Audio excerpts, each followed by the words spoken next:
Halo teman-teman, selamat datang di channel Whisper Heaven. Film Midsommar menjadi salah satu film horor paling unik dalam beberapa tahun terakhir ini. Tidak ada rumah gelap, tidak ada bayangan misterius, dan hampir tidak ada jump scare tradisional. Namun justru karena film ini terasa jauh lebih tidak nyaman dan mengganggu secara psikologis. Disutradarai oleh Ari Aster yang juga membuat Hereditary, film ini menggunakan pendekatan horor yang perlahan merayap ke pikiran dari para penonton.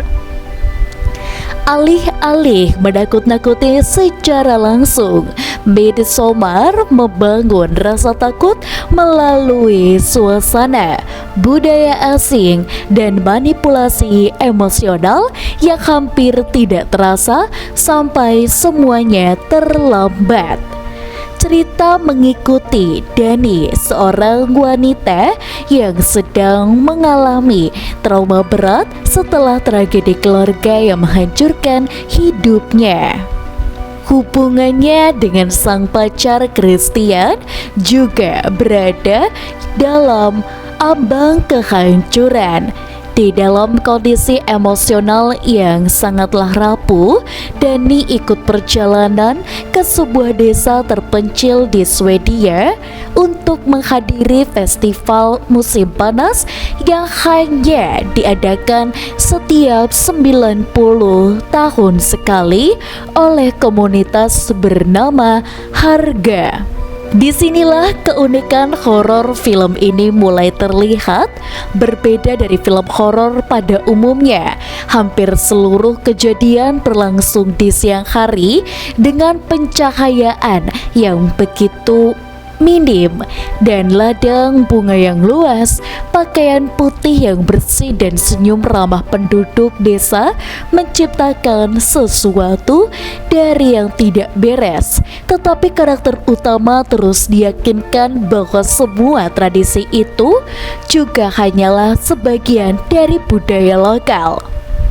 Salah satu adegan yang paling mengejutkan adalah ritual ates stupa, di mana dua orang lansia secara sukarela melompat dari tebing sebagai bagian dari sebuah siklus kehidupan komunitas. Adegan ini menjadi titik penting karena menunjukkan filosofi harga. Bagi mereka, kematian bukanlah tragedi, melainkan sebuah ritual alamiah. Reaksi tenang penduduk desa terhadap kejadian ritual ini menandakan bahwa ada sebuah moralitas yang memang mereka sangat berbeda dari dunia luar. Horor utama Midsommar sebenarnya bukanlah kekerasan fisik, melainkan manipulasi psikologis yang sistematis. Dani yang sejak awal merasa kesepian dan tidak dipahami oleh lingkungannya, perlahan telah menemukan rasa diterima di komunitas Harga. Mereka meniru emosinya, menangis bersama, dan membuatnya merasa dilihat untuk pertama kalinya. Hal ini kontras dengan Christian yang semakin terlihat egois dan tidak peduli terhadap perasaan Dani. Banyak penonton awalnya mengira film ini tentang sekte jahat biasa, namun film ini lebih kompleks daripada itu.